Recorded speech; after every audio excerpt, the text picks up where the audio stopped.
Friends, बढ़ते हैं आज की हमारी कहानी की तरफ। दर्द से मोहब्बत तक का सफ़र भाग 31। साथ ही अगर कहानी पसंद आती है तो वीडियो को लाइक करें, शेयर करें और मेरे चैनल ढेर सारी कहानियों को सब्सक्राइब करें। तो आइए शुरू करते हैं। अभी तक हमने देखा कि काव्या सबको बताती है कि वो सलोनी के पास अमेरिका जा रही है। अब आगे ये सुनते ही सब चौंक जाते हैं और देव के लिए एक झटके जैसा था। मोहित अपनी जगह से उठकर काव्या के पास जाता है और उसके कंधे पकड़ते हुए गुस्से से कहता है, क्या कहा तूने? तू सलोनी के पास जा रही है और तू ये हमें आज बता रही है? क्यों कर रही है ये सब? तू चाहती क्या है काव्या? क्यों भागना चाह रही है यहाँ से? कल वो कैंप और आज अमेरिका, क्यों कर रही है ये सब? या अब ये सब पूछने का अधिकार भी छीन लिया है हमसे? नहीं मोहित, तू तो ऐसा मत बोल। तू और पूजा मेरे लिए क्या मायने रखते हो तू जानता है, और अभी उसके बिना तो मैं एक पल भी नहीं रह सकती। तभी हम सबको छोड़कर इतनी आसानी से जा रही है। नहीं मोहित, मेरे लिए भी ये सब आसान नहीं है। मैं तुम सबसे नहीं, अपने आप से भाग रही हूँ। मैं खुद को संभाल संभाल के थक गई हूँ। अब मुझसे ये सब नहीं हो रहा है मोहित। मेरे अंदर अब हिम्मत नहीं बची है और मैं हमेशा के लिए थोड़ी ही जा रही हूँ। बस कुछ दिनों की बात है, फिर तो मुझे यहीं आना है तुम्हारे पास। पर प्लीज अभी मुझे जाने से मत रोक, प्लीज। काव्या मोहित का हाथ पकड़ते हुए कहती है, क्यों नहीं संभाल पा रही है तू खुद को? हमारी वजह से ना। तूने हमको अभी भी उस दिन के लिए माफ नहीं किया ना, इसीलिए हम सबसे इतना दूर जा रही है ना तू, जिसमें तुझे हमसे मिलना ही ना पड़े। राधिका काव्या का हाथ पकड़कर अपनी तरफ घुमाते हुए कहती है। राधिका की आंखों में आंसू थे। नहीं राधिका, मैं किसी से नाराज नहीं हूँ और तुझसे नाराज होने के बारे में तो मैं सोच भी नहीं सकती। उस दिन जो भी हुआ उसको भूल जा राधिका। अभी तू बस अपना और मेरे होने वाले भतीजी या भतीजे का ध्यान रख। अगर इसको तकलीफ हुई ना तो मैं तुझे कभी माफ नहीं करूंगी, समझी? काव्या नम आंखों से मुस्कुराते हुए राधिका के आंसू पोंछते हुए कहती है। फिर काव्या रिया के पास जाती है और रिया का हाथ अपने हाथ में लेते हुए कहती है, रिया कभी इस गिल्ट में मत रहना कि तुमने मुझे कुछ गलत कहा था। पर नहीं रिया, बल्कि तुम बिल्कुल सही थी। मैं सही में पत्थर दिल ही हूँ। मुझे सिर्फ दिल तोड़ना ही आता है, पर मैं धोखेबाज नहीं हूँ रिया। मैंने भी देव से सच्चा प्यार किया है। मैंने उनको कभी धोखा नहीं दिया। बस उस वक्त हालात ही ऐसे थे कि कुछ भी मेरे हाथ में नहीं था। हाँ, मैं पत्थर दिल हूँ पर मैं धोखेबाज नहीं हूँ। सच में मैं धोखेबाज नहीं हूँ। काव्या की आंखों में आंसू थे, पर वो जल्दी से अपने आंसू साफ करते हुए कहती है, सो रिया, रोऊंगी नहीं। अगर रोई तो जो कहना चाहती हूँ वो नहीं कह पाऊंगी। रिया, तुमने उस दिन बिल्कुल सही कहा था कि देव बहुत अच्छे हैं। जितना उन्होंने मेरा साथ दिया है उतना ही मैं उनका कभी नहीं दे पाई। पर मुझे तुम पर पूरा विश्वास है, तुम देव का साथ हमेशा दोगी। तुम देव को इतना प्यार देना कि वो भूल जाएं कि कभी कोई काव्या उनकी जिंदगी में आई थी। इससे आगे काव्या कुछ नहीं कह पाती, बस रिया को अपने गले लगा लेती है। फिर काव्या जबरदस्ती मुस्कुराते हुए और अपने जोरों से धड़कते दिल को संभालते हुए देव के पास जाती है और अपने चेहरे पर एक झूठी मुस्कान लिए देव को देखते हुए कहती है, देव, मैं जानती हूँ आप मुझसे नफरत करने लगे हैं और आपको करनी भी चाहिए, क्योंकि मैं आपको उस वक्त अकेला छोड़ आई थी जब आपको मेरी सबसे ज्यादा जरूरत थी। आप हमेशा मेरे साथ खड़े रहे, बस मैं ही आपके साथ चलने की हिम्मत नहीं जुटा पाई। पर अब आपको रिया के रूप में बिल्कुल सही जीवन साथी मिला है देव। वो आपको कभी अकेला नहीं छोड़ेगी और आप मुझे एक बुरा सपना समझकर भूल जाना, क्योंकि एक बुरे सपने से ज्यादा मैं कुछ नहीं हूँ। फिर काव्या देव का हाथ अपने हाथ में लेकर एक लॉकेट देव के हाथ में रखते हुए कहती है, आपने सही कहा था देव कि इस पर मेरा कोई हक नहीं है। अब इस लॉकेट पर रिया का ही हक है, क्योंकि इसको अपने साथ रखने का हक तो मैं पहले ही खो चुकी हूँ। अब इस पर मेरा कोई हक नहीं है। हाँ, अगर कभी हो सके तो मुझे मेरी गलतियों के लिए माफ कर देना देव। मैं आपसे वादा करती हूँ कि अब ये चेहरा कभी आपको तकलीफ नहीं देगा। अब कभी ये चेहरा आपके सामने नहीं आएगा, कभी नहीं। इतना कहते हुए काव्या का गला भर जाता है। चलती हूँ, बस आज और मेरी वजह से तकलीफ सह लीजिएगा देव। कल से मेरी तरह आपकी सारी तकलीफें भी दूर हो जाएंगी, प्रॉमिस। अब चलती हूँ, कल के लिए पैकिंग भी करनी है। इतना कहकर काव्या वहाँ से चली जाती है। देव तो बिल्कुल बुत बनकर खड़ा था। उसको समझ ही नहीं आ रहा था कि काव्या उसको क्या बोलकर चली गई। देव के साथ साथ बाकी सबकी आंखों में भी आंसू थे। सुबह से रात हो जाती है। सभी डाइनिंग टेबल पर बैठे थे कि तभी काव्या भी सबके साथ आकर बैठ जाती है। काव्या को देखते ही सभी उठकर वहां से जाने लगती हैं। तो काव्या उनको रोकते हुए कहती है, क्या हुआ, तुम सब कहाँ जा रहे हो? खाना नहीं खाना क्या?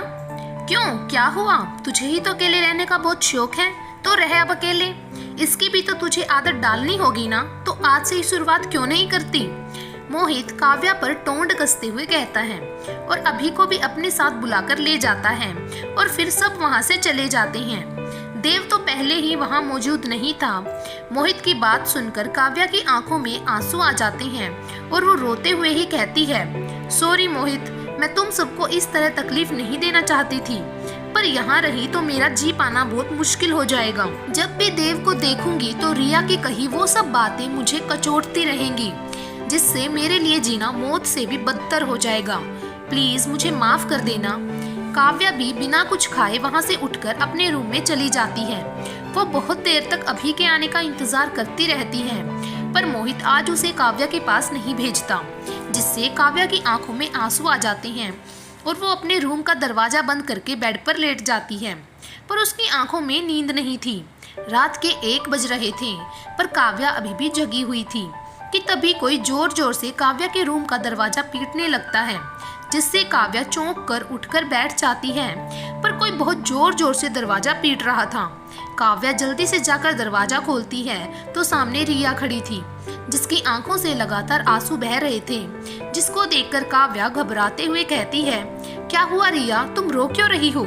सब ठीक है ना? देव तो ठीक है ना? नहीं काव्या, देव बिल्कुल भी ठीक नहीं है।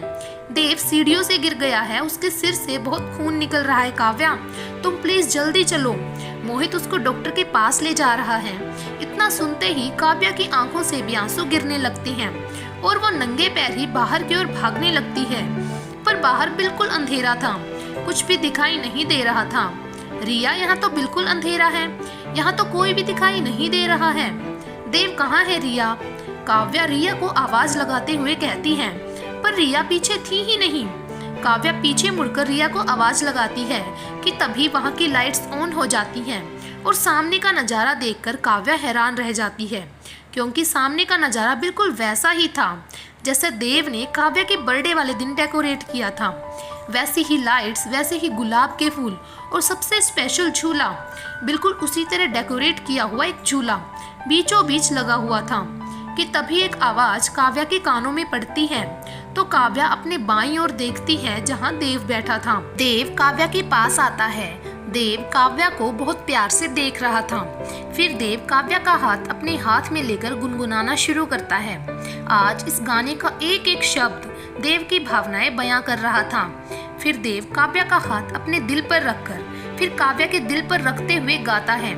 गाते गाते देव काव्या को अपने गले लगा लेता है। गाते गाते देव की आंखें नम हो गई थी।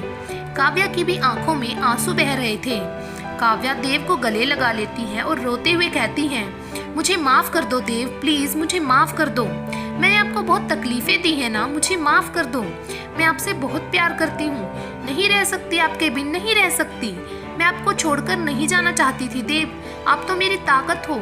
पर अगर आप और माँ, पापा या घर में किसी को भी कुछ हो जाता तो मैं खुद को कभी माफ नहीं कर पाती। देव, मैं एक बार अपने सारे अपनों को खो चुकी हूँ और अब किसी और को खोने की हिम्मत नहीं है मुझ में देव, नहीं है। काव्या सिसकते हुए कहती है। काव्या को इस तरह देखकर देव की भी आंखें नम हो जाती हैं।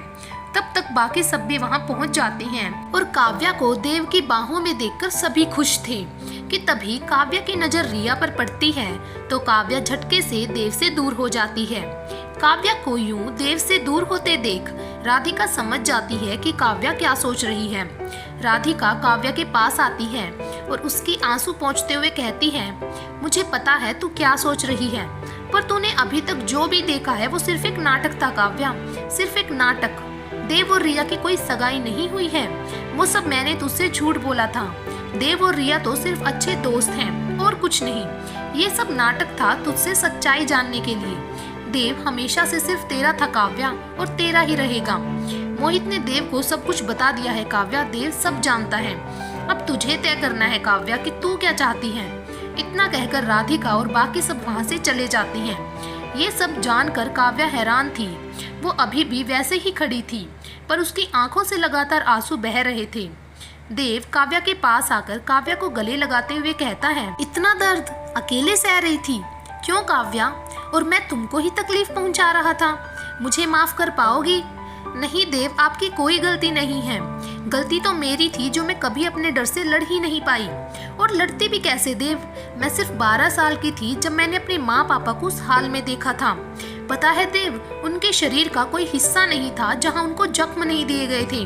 हमारा पूरा बरामदा जो कोई बारिश की बूंदों से भीगा रहता था, वो उस दिन खून से सना हुआ था। फिर काव्या अपने कांपते हाथों से अपने हाथों और चेहरे को छूकर कांपती आवाज में कहती है, मेरे हाथों और चेहरे पर सिर्फ खून था। मैं चीखना चाहती थी, जोर जोर से चिल्लाना चाहती थी, पर मेरे गले से आवाज ही नहीं निकल रही थी। मेरे माँ पापा मुझे छोड़कर चले गए थे। उस रतन सिंह ने पता नहीं किस वजह से मेरे माँ पापा को मार दिया। तब तो मुझे पता भी नहीं था। मेरे मेरे कहते कहते काव्या की सांसें भी फूलने लगती है। तो देव काव्या को जल्दी से उसका पंप दे देता है और फिर काव्या को अपने गले लगाते हुए कहता है, बस अब और तकलीफ नहीं, अब और किसी को तुमको तकलीफ पहुंचाने नहीं दूंगा काव्या। अब उनको तकलीफ होगी जिसने मेरी काव्या को इतनी तकलीफ पहुंचाई है। इतना कहते कहते देव की आंसुओं से भरी आंखें गुस्से से लाल हो जाती हैं। फिर देव काव्या को ले जाकर झूले पर बैठा देता है और खुद उसके बगल में बैठकर देव काव्या के आंसू पोंछकर काव्या का हाथ अपने हाथ में लेते हुए कहता है, अब इन आंखों में आंसुओं की कोई जगह नहीं है। मैंने भी अनजाने में इन आंखों में बहुत आंसू दिए हैं। उसके लिए अपने देव को माफ कर पाओगी काव्या? नहीं देव, ये दोबारा मत कहना कि आपकी वजह से मेरी आंखों में आंसू आए थे। बिल्कुल नहीं, बल्कि आपने तो इन होठों को हंसना सिखाया था देव। तो फिर मुस्कुराना क्यों छोड़ दिया काव्या? अब तुम्हारा हंसना मजबूरी सा क्यों लगता है? क्योंकि ये जिंदगी ही मेरे लिए मजबूरी बन गई है देव, तभी तो यहाँ से दूर जा रही थी। देव काव्या को अपनी बाहों में भरते हुए कहता है, पर अब तुमको हंसना सिखाने वाला अपनी रानी साहिबा की जिंदगी में वापस आ गया है, जो अब उनको सिर्फ खुशियां देगा। और अब अगर वो उससे दूर जाना भी चाहेंगी ना, तो भी उनको खुद से दूर नहीं जाने देगा, क्योंकि अब उनको फिर से मुस्कुराना भी तो सिखाना है। फिर देव काव्या की आंखों में देखते हुए कहता है, आपकी आंखें बहुत खूबसूरत और सच्ची हैं रानी साहिबा, तो इनमें आंसू लाकर इनकी खूबसूरती कम मत कीजिए। देव काव्या की आंखों में आज फिर खो गया था। काव्या देव से कुछ कहना चाहती थी, पर देव काव्या के होठों पर अपनी उंगली रख देता है और काव्या के माथे को चूमते हुए उसको अपनी बाहों में भरते हुए कहता है, अब कुछ मत कहिएगा रानी साहिबा, आज मैं आपको सिर्फ महसूस करना चाहता हूँ कि आप मेरे साथ हो। आई लव यू रानी साहिबा, आई लव यू। काव्या की आंखों में आंसू थे। आई लव यू टू देव, मैं भी आपसे बहुत प्यार करती हूँ। आज फिर वो दिल मिल गए थे जो एक दूसरे से दूर तो थे, पर धड़कते सिर्फ एक दूसरे के लिए थे, पर आज वो फिर एक साथ धड़क रहे थे। दोनों पूरी रात एक दूसरे के साथ थे। सुबह हो जाती है और सूरज की किरणों से जब देव की आंख खुलती हैं, तो अपनी बाहों में काव्या को देखकर देव के चेहरे पर एक प्यारी सी मुस्कुराहट आ जाती है। और ये मुस्कुराहट आना लाजमी भी था, क्योंकि आज देव की रानी साहिबा जो उसके इतने पास थी। देव काव्या का माथा चूमकर धीरे से कान में कहता है, गुड मॉर्निंग रानी साहिबा। देव के मुंह से फिर रानी साहिबा सुनकर काव्या के चेहरे पर मुस्कुराहट आ जाती है, क्योंकि आज पूरे 7 साल बाद वो देव के मुंह से अपने लिए रानी साहिबा सुन रही थी। काव्या अपनी आंखें खोलकर देव को देखती है, जो काव्या को ही देखकर मुस्कुरा रहा है। क्या हुआ देव, आप मुझे ऐसे क्यों देख रहे हो? देख रहा हूँ कि दिल से मुस्कुराते हुए मेरी रानी साहिबा कितनी प्यारी लगती है। देव मुस्कुराते हुए कहता है, ये मुस्कुराहट वापस आप ही तो लाए हैं देव। काव्या देव के कंधे पर सिर रखते हुए कहती है। देव काव्या का हाथ अपने हाथ में लेते हुए कहता है, काव्या जैसे तुम दोबारा मुस्कुराना सीख गई, वैसे ही अपने देव पर विश्वास कर पाओगी? आप कैसी बात कर रहे हो देव, मुझे तो हमेशा से आप पर विश्वास है। बस विश्वास तो खुद पर नहीं था। तो मुंबई वापस चलो काव्या, देव काव्या को देखते हुए कहता है। ये सुनते ही काव्या चौंक जाती है। वो हैरानी से देव को देखने लगती है। अभी तक फूल सा खिला काव्या का चेहरा मुरझा जाता है और आंखें नम हो जाती हैं।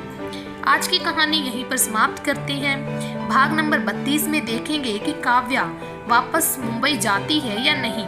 तब तक के लिए हमसे जुड़े रहिए और ऐसे ही प्यार बनाए रखें। धन्यवाद।